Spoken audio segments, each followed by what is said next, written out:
Hello there, hi folks. Just starting up the live stream. Oh, it's light. Oh, hello.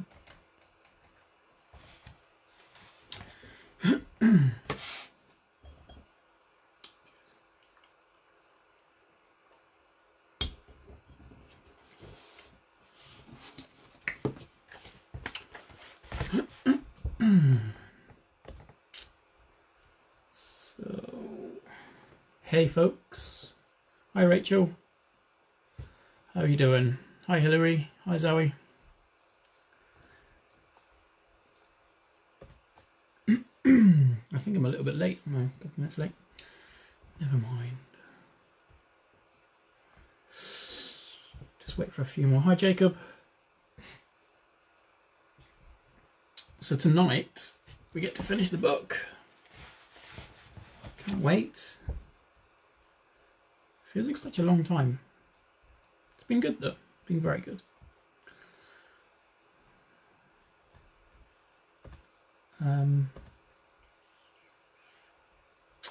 Never quite thought it would be so popular, which is good. Very positive. Very, very positive. Right, let's just wait for a few more folks.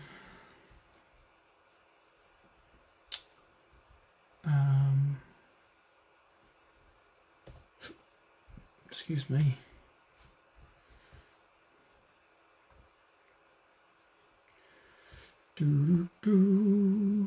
Oh, thank you, Hillary. I appreciate that. I hope you're keeping well. You having? Are you off? Are you?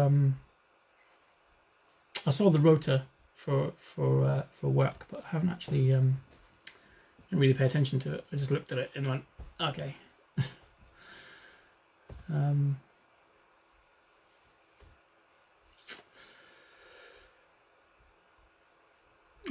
I can't find the share button at the moment. Where is the share button gone? Hopefully, Zoe, you can help.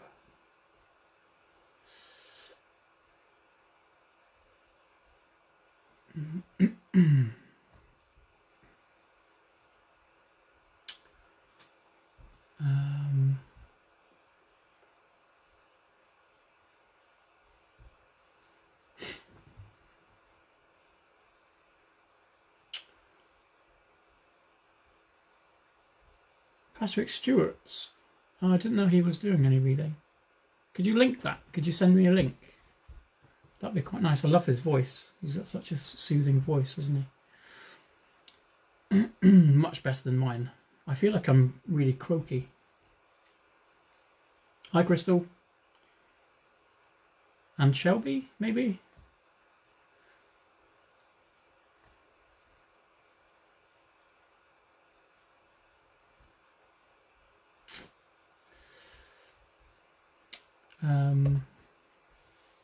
Okay, so yeah. So we're on chapter 18, which is great.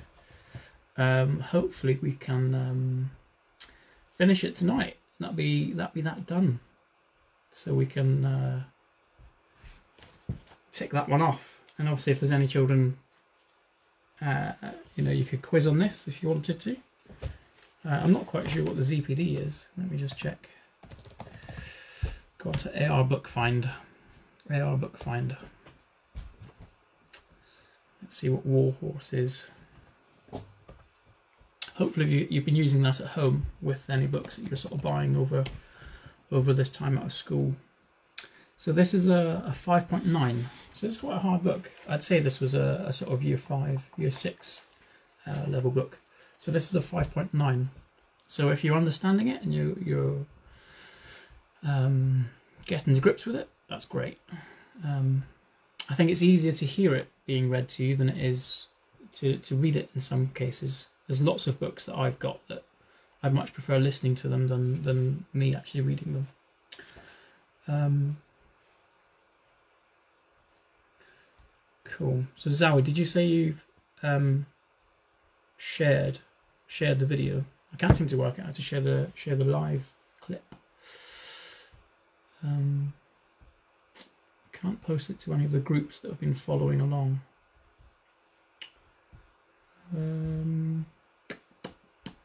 Where is it? So you shared the event. Sorry guys, this isn't not very nice of you watching me. It's boring.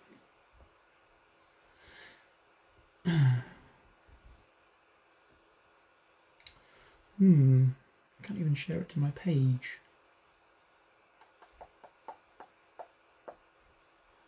Technology.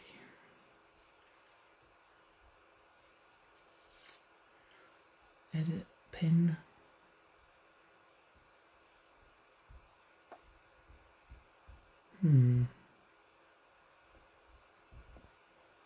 I don't quite know.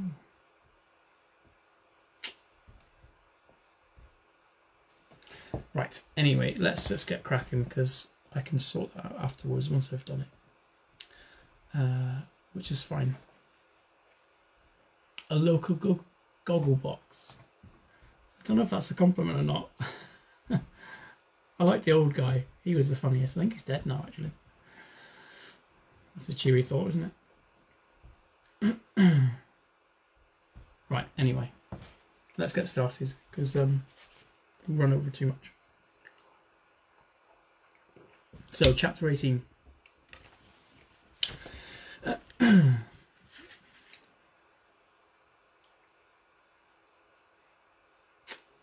Zowie's on it. Good. Chapter 18. In the euphoric days that followed our reunion, the nightmare that I had lived through seemed to fade away into unreality, and the war itself was suddenly a million miles away and of no consequence.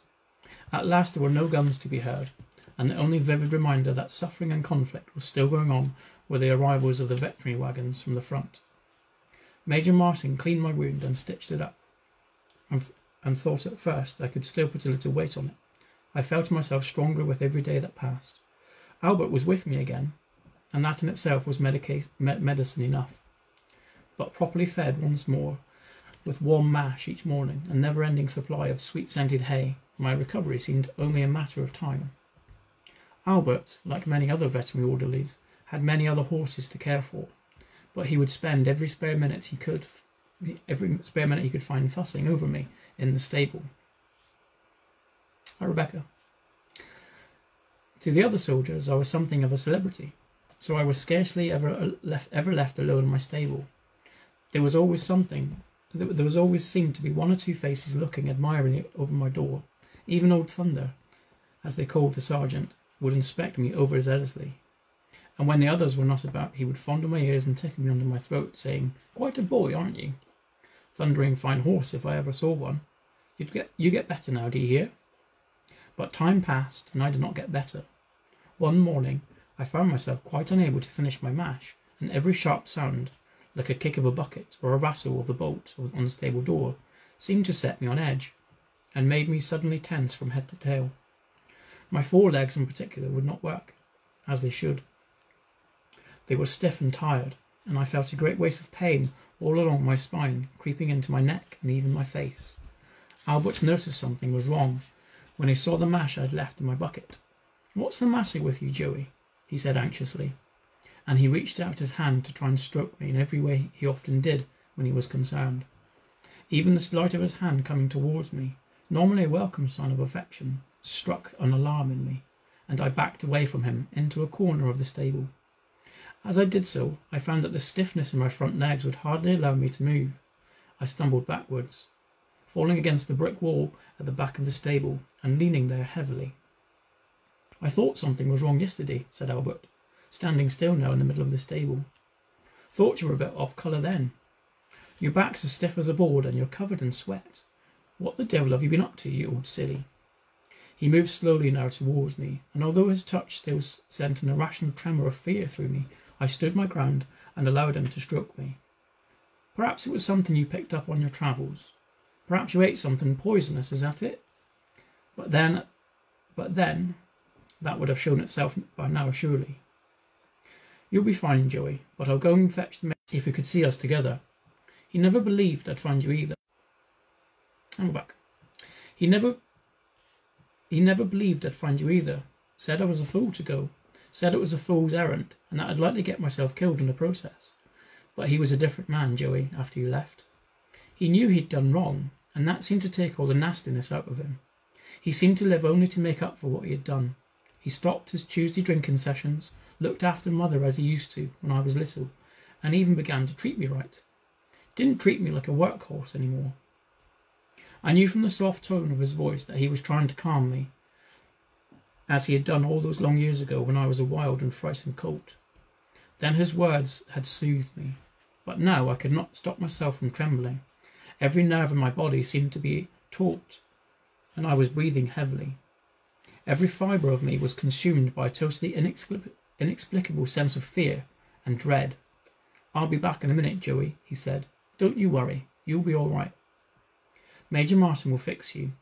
He's a miracle with horses, is that man." And he backed away from me and went out. It was not long before he was back again with his friend David, with Major Martin and Sergeant Thunder, but only Major Martin came inside the stable to examine me. The others leaned over the stable door and watched. He approached me cautiously, crouching down by my foreleg to examine my wound. Then he ran his hands all over me from my ears down my back to my tail, before standing back to survey me from the other side of the stable. He was shaking his head ruefully as he turned to speak to the others. "What do you think, Sergeant?" he asked. "Same as you from the look of him, sir," said Sergeant Thunder. "He's standing there like a block of wood, tail stuck out, can't hardly move his head. But not much doubt about it, is there? Is there, sir?" "None," said Major Martin. "None whatsoever. We have had a lot of it out here. If it isn't confounded rusty barbed wire, then it's shrapnel wounds.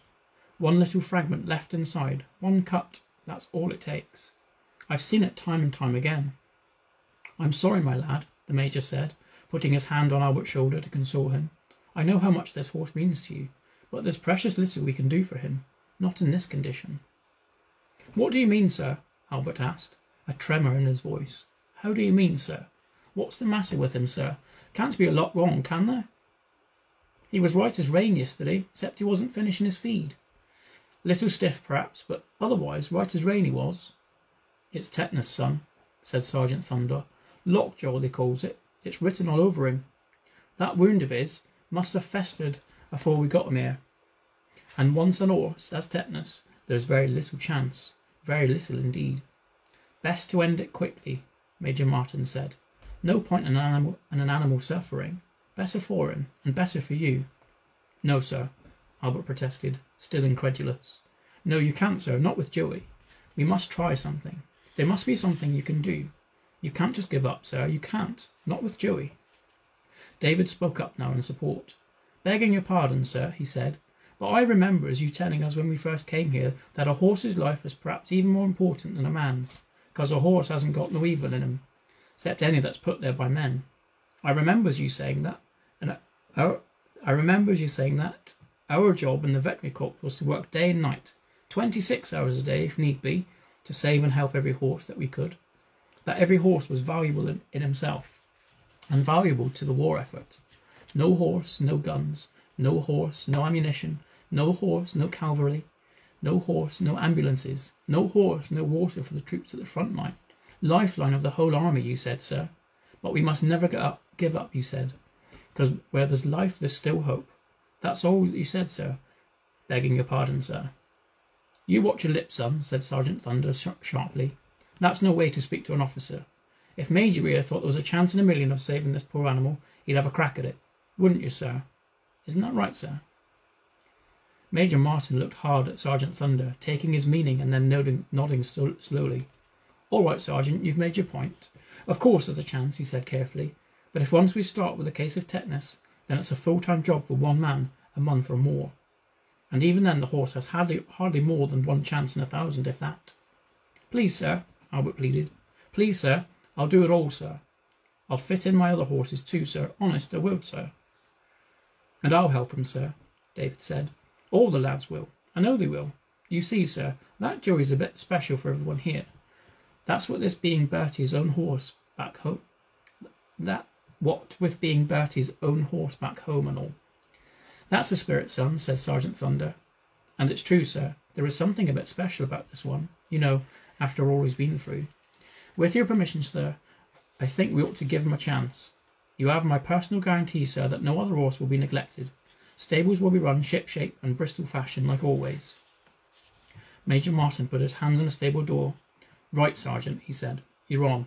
I like a challenge, as well as the next man. I want a sling rigged up here. This horse must not be allowed to get off his legs. Once he's down, he'll never get up again. I want a note adding to standing orders, Sergeant, that no one's to talk in anything but a whisper in this yard. He won't like any noise, not with tetanus. I want a bed of short, clean straw, and fresh every day. I want the windows covered over so he's kept in the dark. He's not to be fed any hay. He could choke in it. Just milk and oatmeal gruel. And he's going to get worse before it gets better. If it does, you'll find his mouth will lock tighter as the days goes by. But he must go on feeding and he must drink. If he doesn't, then he'll die. I want a 24-hour watch on this horse. That means a man posted here all day, every day. Clear? Yes, sir, said Sergeant Thunder, smiling broadly under his moustache. And if I may say so, sir, I think you've made a very wise decision. I'll see to it, sir. Now, you look lively, you two layabouts. You heard what the officer said. The same day a sling was strung up around me, and my weight supporting me from the beams above. Major Martin opened up my wound again, cleaned and cauterized it. He returned every few hours after that to examine me. It was Albert, of course, who stayed with me most of the time, holding up the bucket to my mouth so that I could suck in the warm milk or gruel. At nights, David and he slept side by side in the corner of the stable, taking in turns to watch me. As I had come to expect, and as I needed, Albert talked to me all he could to comfort me, until sheer fatigue drove him back to his corner to sleep. He talked much of his father and mother, and about the farm. He talked of a girl he had been seeing up in the village for a few months before he left for France. She didn't know anything about horses, he said, but that was only her fault. That was her only. The days passed slowly and painfully for me. The stiffness in my front legs spread to my back and intensified, my appetite becoming more limited each day, and I could scarcely summon energy or enthusiasm to suck in the food I knew I needed to stay alive. In the darkest of my illness, when I felt sure each day might be my last, only Albert's constant presence kept me alive with the will to live. His devotion, his unwavering faith that I would need to recover, gave me the heart to go on. All around me I had friends, David and all the veterinary orderlies, Sergeant Thunder and Major Martin. They were a source of great encouragement. I knew how desperately they were willing me to live, although I often wondered whether they wanted it for me or for Albert, for I knew they held him in such high esteem. But on reflection, I think perhaps they cared for both of us, as if we were their brothers. Then one winter's night, after a long, painful weeks in the sling, I felt a sudden looseness in my throat and neck, so much so that I could call out, albeit softly for the first time. Albert was sitting in the corner of the stable, as usual with his back against the wall, his knees drawn up and his elbows resting on his knees. His eyes were closed, so I nickered again softly, but it was loud enough to wake him. "Was that you, Joey?" he asked, pulling himself to his feet. "Was that you, you old silly? Do it again, Joey. I might have been dreaming. Do it again." So I did, and in doing so I lifted my head for the first time in weeks and shook it. David heard it too, and I was on my feet and shouting over the stable door for everyone to come in.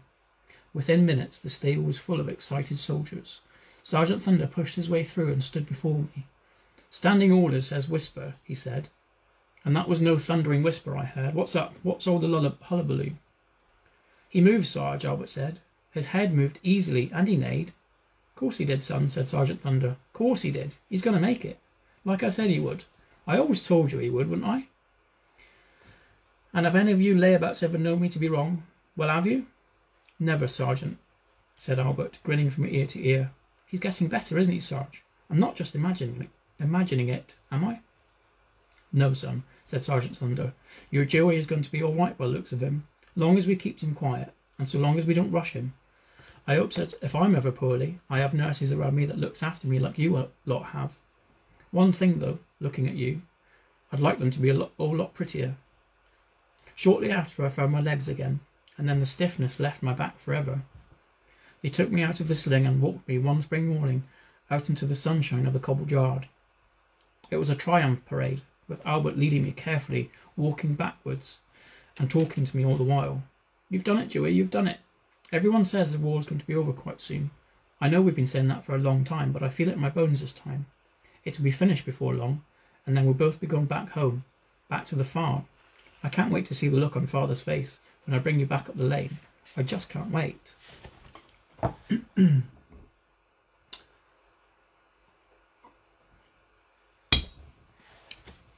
Chapter 19. But the war did not end. Instead, it seemed to move ever closer to us, and we heard once again the ominous rumble of gunfire. My convalescence was almost over now, and although still weak from my illness, I was already being used for light work around the veteran hospital. I worked in a team of 2, hauling hay and feed from the nearest station, or pulling the dung cart around the yard. I felt fresh and eager for work once more. My legs and shoulders filled out as the weeks passed. I found I was able to work for longer hours in a harness. Sergeant Thunder had detailed Albert to be with me wherever I was working, so that we were never scarcely apart.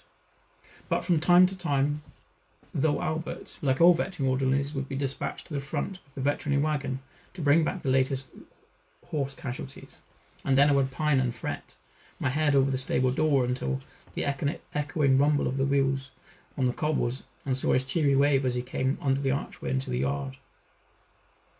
In time, I too went back to the war, back to the front line, back to the whine and roar of shells that I had hoped I had left behind forever. Fully recovered now, and the pride of Major Martin and his veterinary unit, I was often used as the lead horse in the tandem team that hauled the veterinary wagon back and forth to the front. But Albert was always with me, and so I was never afraid of guns any more. Like Topthorn before him, he seemed to sense that I needed a continual reminder that he was with me and protecting me. His soft, gentle voice, his songs and his whistling tunes held me steady as the shells came down. All the way there and back we would be talking. He would be talking to me to reassure me. Sometimes it would be of the war. "David says Jerry is about finished. Shot his bolt," he said one humming summer's day as we passed upon the line of infantry and cavalry going up the front line. We were carrying an exhausted grey mare, a water carrier that had been rescued from the mud at the front. Fair knocked us for 6, he did, further up the line they say, but David says that was our last gasp. That once those Yankees find their fighting legs and we stand firm, then it could all be over by Christmas. I hope he's right, Joey. He usually is. Got a lot of respect for what David says. Everyone has. And sometimes he would talk of home, of his girl up in the village. Maisie Cobbledick, she's called, Joey, works in the milking parlour up Anstey's farm. And she bakes bread. Oh, Joey, she bakes bread like you've never tasted before, and even Mother said her pasties are the tastiest in the parish. Father said he's too good for me, but he doesn't mean it. He says it's to please me, and she's got eyes as blue as cornflowers, hair as gold as ripe corn, and in her skin smells like honeysuckle, except when she comes out of the dairy. I keep well away from her then.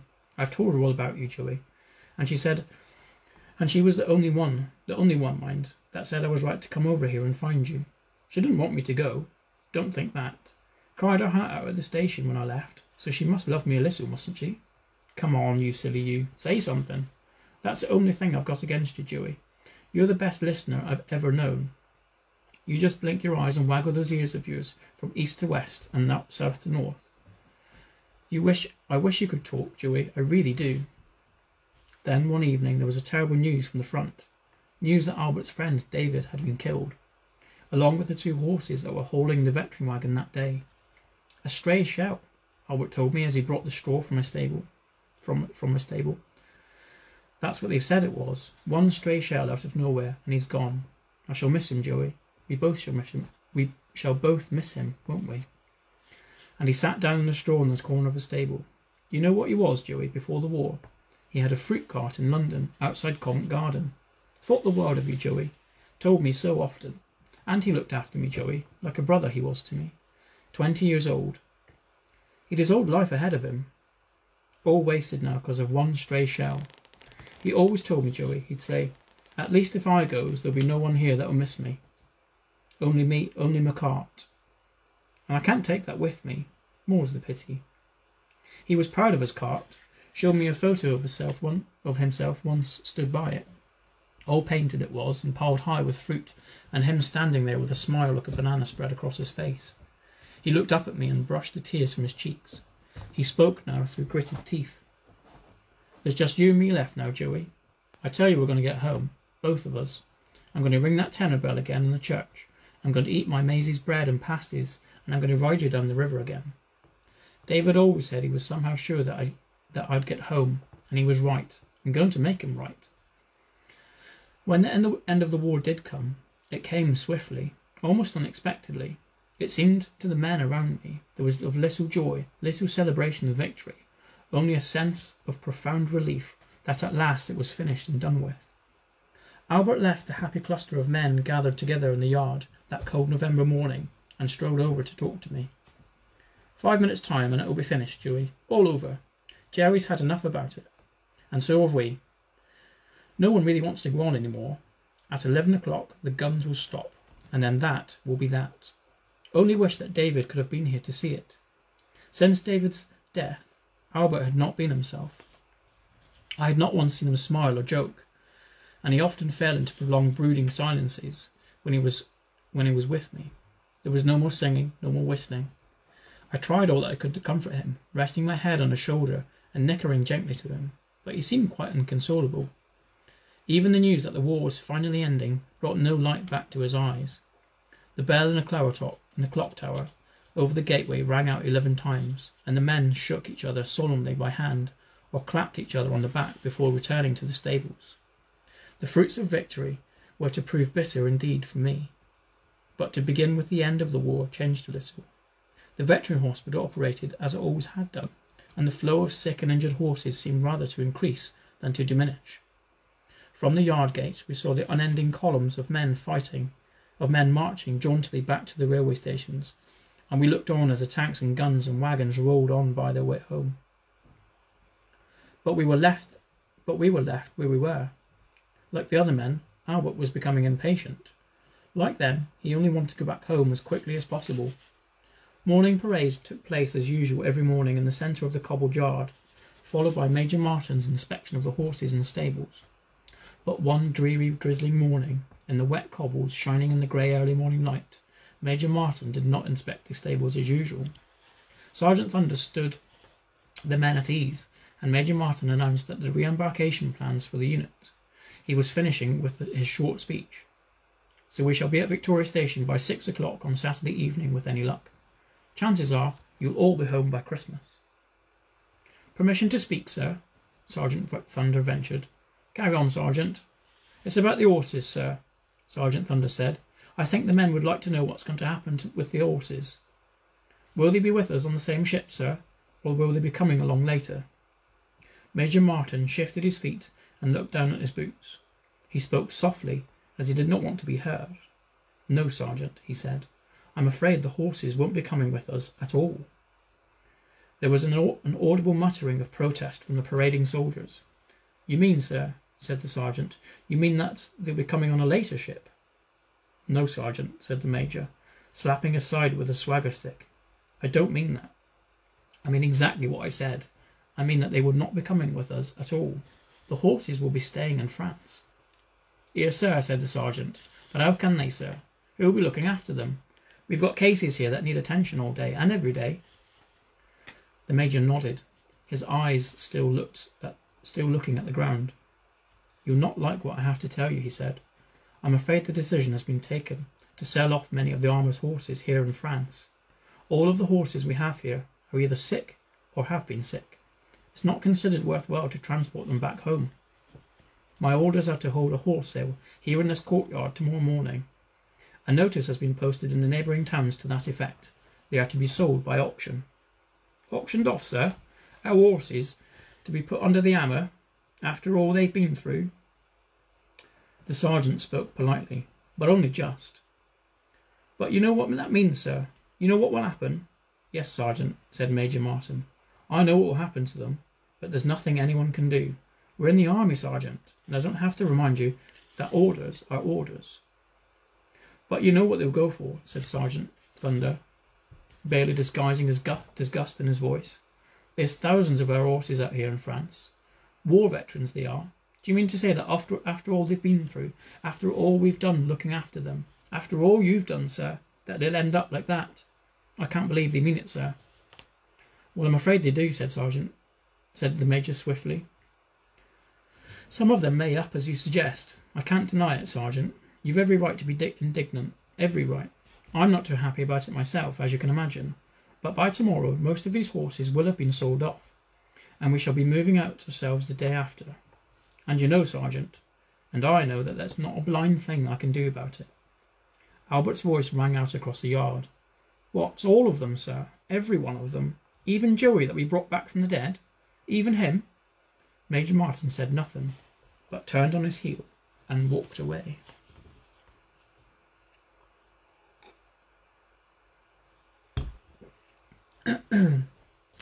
Chapter 20. Only 2 left. There was an air of determined conspiracy abroad in the yard that day. Whispering groups of men in dripping greatcoats, their collars upturned to keep the rain from their necks, huddled together, their voices low and earnest. Albert seemed to scarcely notice me all day. He would neither talk to me, nor even look at me, but hurried through the daily routine of mucking out, haying up, and grooming, in a deep and gloomy silence. I knew, as every horse in the yard knew, that we were threatened. I was torn with anxiety. An ominous shadow had fallen on the yard that morning, and not one of us could settle in our stables. When we were led out for exercise, we were jumpy and skittish, and Albert, like the other soldiers, responded with impatience, jerking sharply at my halter, something I had never known him to do before. That evening the men were still talking, but now Sergeant Thunder was with them, and they all stood together in the darkening yard. I could see in the last of the evening light the glint of money in their hands. Sergeant Thunder carried a small tin box, what was being passed around from one to the other, and I heard a clink of coins as they were dropped in. The rain had stopped now, and it was still evening, so I could just make out Sergeant Thunder's low growling voice. "That's the best we can do, lads," he was saying. "It's not a lot, but then we haven't got a lot, have we? No one ever gets rich in this man's army. I'll do the bidding, like I said. It's against orders, but I'll do it. Mind you, I'm not promising anything." He paused and looked over his shoulders before going on. "I'm not supposed to tell you this. The Major said not to. And make no mistakes. I'm not in the bit of disobeying orders. But we aren't at war anymore. And anyway, this order was more like advice, so to speak. So I'm telling you this because I wouldn't like you to think badly of the Major. He knows what's going on right enough. Matter of fact, the whole thing was his own idea. It was him that told me to suggest it to you in the first place. What's more, lads, he's given us every penny of his pay that he had saved up. Every penny. It's not much, but it'll help. Of course I don't have to tell you that. No one says a word about this, not a dicky bird. If this was to get out, then he goes for the high jump, like all of us would. So mum's the word. Clear?" "Have you got enough, Sarge?" I could hear that Albert's voice was speaking. "I'm hoping so, son," Sergeant Thunder said, shaking the tin. "I'm hoping so. Now let's get some shut-eye. I want you layabouts up bright and early in the morning, and them horses looking their thundering best. It's the last thing we'll be doing for them, least we can do for 'em, it seems to me." And so the group dispersed, the men walking away in 2 and 3s, shoulders hunched against the cold, their hands deep in their greatcoat pockets. One man was left standing by himself in the yard. He stood for a moment looking over at the sky before walking over towards my stable. I could tell it was Albert from the way he walked. It was a rolling farmer's gait, with knees that never quite straightened up after each stride. He pushed back his peaked cap and leant over the stable door. "I've done all I can, Joey," he said. "We all have. I can't tell you any more, because I know you'd understand every word of it I said, and then you'd only worry yourself sick with it. This time, I can't even make you a promise like I did when Father sold you off to the army. I can't make you a promise because I don't know whether I can keep it.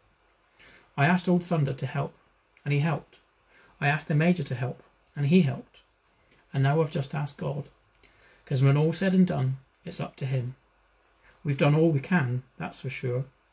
I remember old Miss Wurtle telling me in Sunday school back once, God helps those that helps themselves. Mean old devil she was, but she knew her scriptures right enough. God bless you, Joey. Sleep tight." And he put out his clenched fist and rubbed my muzzle, and then he stroked each of my ears in turn before leaving me alone in the dark of the stables. It was the first time he had talked to me like that since the day David had been reported killed, and it warmed my heart just to listen to him. The day dawned bright over the clock tower, throwing the long lean shadows of the poplars beyond the cobbles that glistened with frost. Albert was up with the others before Revel was blown, so that at the time the first buyers had arrived in the yard, there were carts and cars. I was fed and watered and groomed so hard that my winter coat gleamed red as I was led out into the morning sun. The buyers were gathered in the middle of the yard, and were led, all those that could walk, around the perimeter of the yard in a grand parade, before being brought out one by one to face the auctioneer and the buyers. I found myself waiting in my stable, watching every horse and yard being sold ahead of me. I was, it seemed, to be the last to be brought out. Distant echoes of an earlier auction sent me suddenly into a feverish sweat, but I forced myself to remember Albert's reassuring words the nights before, and in time my heart stopped racing. So when Albert led me out to the yard, I was calm and easy in my stride. I had unswerving faith in him as he patted my neck gently and whispered secretly in my ear. There were audible, invisible signs of approval from the buyers as he walked me around the tight circle, bringing me at last to a standstill, facing a line of red, craggy faces and gasping, greedy eyes. Then I noticed in amongst the shabby coats and hats of the buyers the still tall figure of Sergeant Thunder towering above them, and to one side of the entire veterinary unit lined up along the wall and watching proceedings anxiously. The bidding began. I was clearly much in demand for the bidding was swift to start with, but as the price rose I could see more heads shaking, and very soon there seemed to be only two bidders left. One was the old Thunder himself, who would touch the corner of his cap with a stick, almost like a salute to make his bid, and the other was a thin, wiry little man, with weasel eyes, who wore on his face a smile so consummate greed and evil that I could hardly bear to look at him. Still the price moved up, at 25, 26, at 27, 27 on bid, on my right, 27 on bid, any more please? It's against the sergeant there, at 27, any more please? He's a fine young animal, as you see, got to be worth a lot more than this, any more please? But the sergeant was shaking his head now. His eyes looked down and acknowledged defeat. Oh God, no, I held out a whisper beside me. Dear God, not him. He's one of them, Joey. He's buying all morning. Old Thunder said he's the butcher from Cambrai. Please God, no. Well then, if there are no more bids, I'm selling to Monsieur Chirac of Cambrai at 27 English pounds. Is that all? Selling for 27. Going.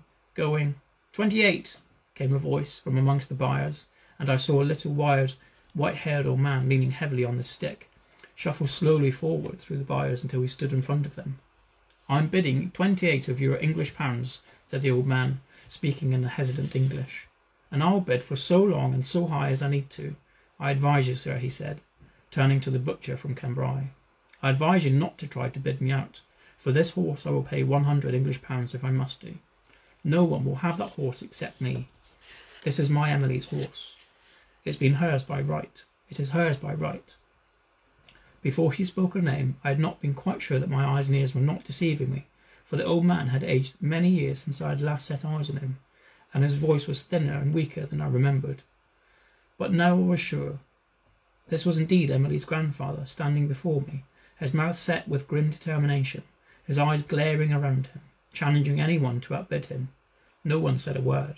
The butcher from Cambrai shook his head and turned away. Even the auctioneer had been stunned into silence, and there was some delay before he brought his hammer down on the table, and I was sold. Whew.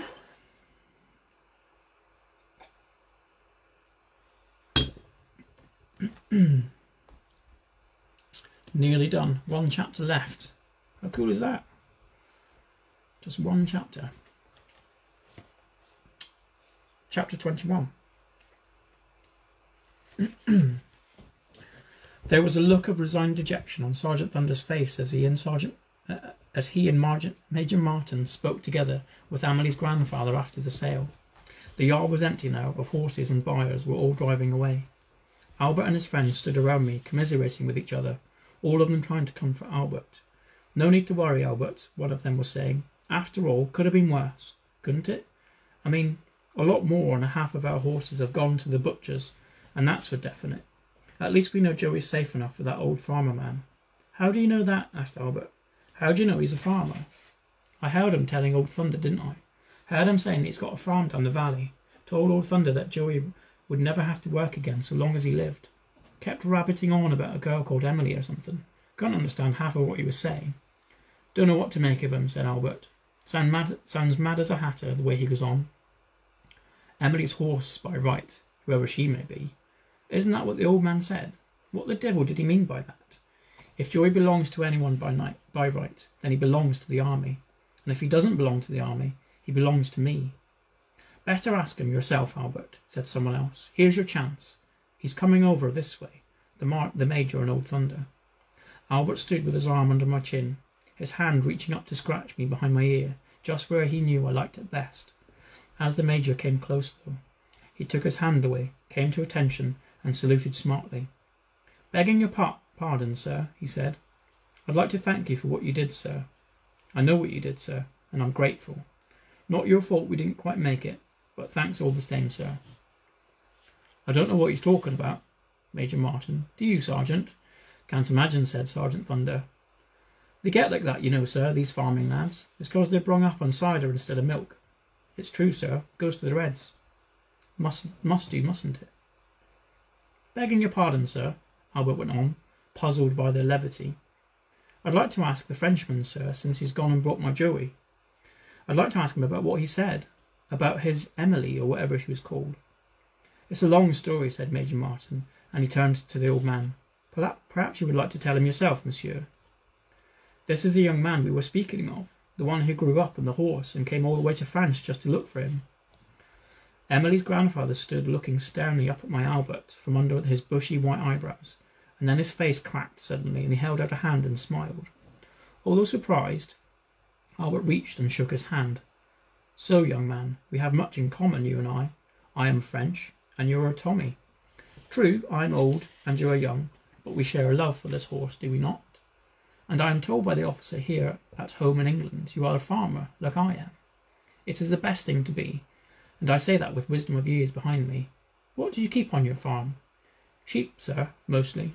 A few beef cattle and some other pigs," said Albert, "ploughing the few fields of barley as well." "So it was you that trained the horse to be a farm horse," said the old man. "You did well, my son, very well. I can see the question in your eyes before you ask it, so I'll tell you how I know. You see, your horse and I are old friends. He came to live with us. Oh, it was a long time ago now, not long after the war began. He was captured by the Germans and they used him for pulling their ambulance cart from the hospital to the front line and back again. There was with him another wonderful horse, a great shining black horse, and the two of them came to live on their farm that was near the German field hospital. My little granddaughter Emily cared for them and came to love them like her own family. It was all the family she had left. The war had taken the rest. The horses lived with us for maybe a year, maybe less, maybe more, it does not matter. The Germans were kind and gave us the horses when they left, so they became ours, Emily's and mine. Then one day they came back, different Germans, not kind like the others. They needed horses for their guns, so they took the horses away with them when they left. There was nothing I could do. After that, my Emily lost the will to live. She was a sick child anyway, but now with her family dead and her new family taken from her, she no longer had anything to live for. She just faded away and died last year. She was only 15 years old, but before she died she made a promise that I would find the horses somehow and look after them. I have been to many horse sales, but I've never found the other one, the black one. But now at last I found one of them to take home and care for, as I promised my Emily. He leaned more heavily on his stick now with both hands. He spoke slowly, choosing his words very carefully. "Tommy," he went on, "you are a farmer, a British farmer, and you will understand that a farmer, whether he is British or French, even a Belgian farmer, never gives things away. He can't afford to. We have to live, do we not? Your major and your sergeant have told me how much you love this horse. They told me how every one of these men tried so hard to buy this horse. I think that's a noble thing. I think my Emily would have liked that. I think she would understand. I think she would want me to do what I will do now. I am an old man. What would I do with Emily's horse? He cannot grow fat in a field all his life, and soon I will be too old to look after him anyway. And if I remember him well, and I do, he loves to work, does he not? I have, how you say, a proposition to make to you. I will sell my Emily's horse to you. Sell? Said Albert. But I cannot pay you enough to buy him. You must know that. We only collected £26 between us, and you paid £28. How can I afford to buy him from you? You don't understand, my friend, the old man said, suppressing a chuckle. You do not understand at all. I will sell you this horse for 1 English penny, and a solemn promise that you always love this horse as much as Emily did, and that you will care for him until the end of days. And more than this, I want to tell everyone about my Emily, and about how she looked after your Joey, and the great black horse when they came to live with us. You see, as my friend, I want my Emily to live on people's hearts. I shall die soon, in a few years, no more, and then no one will remember my Emily as she was. I have no family left alive to remember her. She will be just a name on a gravestone that no one will read. So I want to tell you to your friends at home about my Emily. Otherwise, it will be as if she has never been. Will you do this for me? That way she will live forever, and that's what I want. It's a bargain between us. Albert said nothing, for he was too moved to speak. He simply held out his hand in acceptance, but the old man ignored it, put his hands on Albert's shoulders, and kissed him on both cheeks. Thank you, he said, and he turned and shook his hands with every soldier in the unit, and at last hobbled back and stood in front of me. Goodbye, my friend, he said, and he touched me lightly on the nose with his lips. From Emily, he said, and then walked away. He had gone a few paces before he stopped and turned round, wagging his knobbly stick with a mocking, accusing grin across his face. He said, Then it's true what they say, that there's only one thing at which an English are better at the French. They are meaner. You have not paid me my English penny, my friend. Sergeant Thunder produced a penny from the tin and gave it to Albert, who ran over to Emily's grandfather. I shall treasure it, said the old man. I shall treasure it always. And so I came home from the wall at Christmas time, with Albert riding me up into the village, and there to greet us was a silver band for Hatherley and a rapturous pealing from the church bells. Both of us were received like conquering horses, heroes, but we both knew that real heroes had not come home, that they were lying out in France alongside Captain Nichols, Torp von Friedrichs, David, and little Emily. My Albert married Maisie Cobbledick, and he said he would, but I think she never took to me, nor to I for that matter. Perhaps it was a feeling of mutual jealousy. I went back to my work on the land with dear old Zoe, who seemed ageless and tireless, and Albert took over the farm again, and we went back to ringing the tanner bell. He talked to me of many things after that, of his ageing father, who doted on me almost as much as his own grandchildren, and of that of the vagaries, of the weather and the markets, and of course but Maisie, whose crusty bread was every bit as good as he had said. But try as I might, I never got to eat any of her pasties, and do you know, she's never even offered me one. The end. What a book! What a sad book. Well done, you made it. For those of you that were there the whole time, hopefully you've enjoyed it. I know I have. It's quite nice to, like I said, listen to a book and get really absorbed in it. And hopefully you're just sort of absorbed into the story. What a wonderful book. What I wanted to do tonight, before I go, was to create a poll.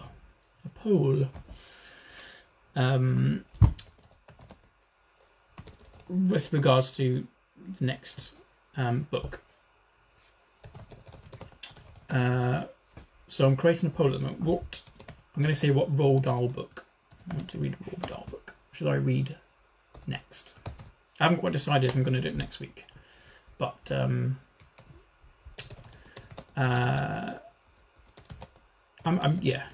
quite happy to find something. Let me just move my tabs.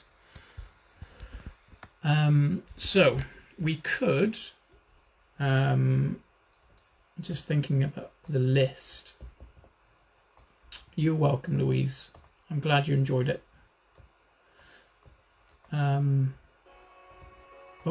I know the music plays. So there's obviously the more famous ones, I guess.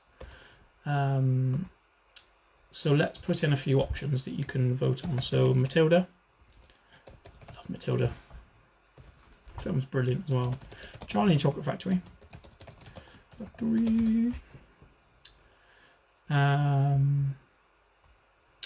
Do we go with the BFG? Oh, The Witches. The Witches is good. I've not read that in years. The Witches. Oh, The Twits. Classic.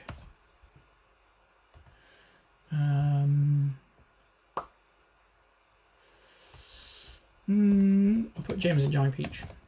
Not a fan of that one, but if you are, then you can vote for it. How about those 5 to start with? Should we do those? So, Matilda, Charlie and Chocolate. Charlie, can't speak now. Charlie and the Chocolate Factory, The Witches, The Twits, James and the Giant Peach. So there's 5 options there. I'm sure there's an infinite amount of books that you'd want to listen to, but maybe that can be for another time. Let's start with some Roald Dahl first, and let's see how it goes. So I've created a oh, thank you, Hilly. I know what you mean about a familiar face. I've just been phoning people. I've not been FaceTiming either. Just calling people, so I've not really interacted with anyone. So I've actually in the process of setting up a page, which I'd like to host the events from there, and I've called it Key Stage 1 and Key Stage 2 Bedtime Stories. So that could be a way that we will, you know, either I do or keep on doing the readings, which I'm fine doing, or, you know, we can get other people involved as well, and they can host their own events and host their own bedtime stories, which would be really nice. You know, I think this is about as big as a book as I'd want to go. Some people have suggested read a David Walliams book. And I was like, yeah, I could do. That's, you know, he's a very, very good writer, very funny writer. But actually, if I was to break that down into every day, you know, you're talking about a month or so, probably a couple of weeks to get through one of his books because they're so big. So I'm kind of thinking, you know, books on that smaller end. Yeah, so let me just post that, and that'll be there. You know, I'll look at that tomorrow probably, and you can decide. In the meantime, though, what I'll try and do is just share this to a few groups, and I'll put it on my page as well. So yeah, so thank you. So thank you for listening. You've been great. Thank you for coming back. And hopefully I will see you next week with a new book to read, which is quite exciting. So please feel free to vote on the poll. There's not many people watching tonight, and I'm assuming that's because I've not shared it in the right places. So I'll share it a few more places if I can. Hopefully try and draw some attention to that poll first. Is that all right? Cool. You've been amazing. Stay safe and don't go outside if you don't have to. Cheers.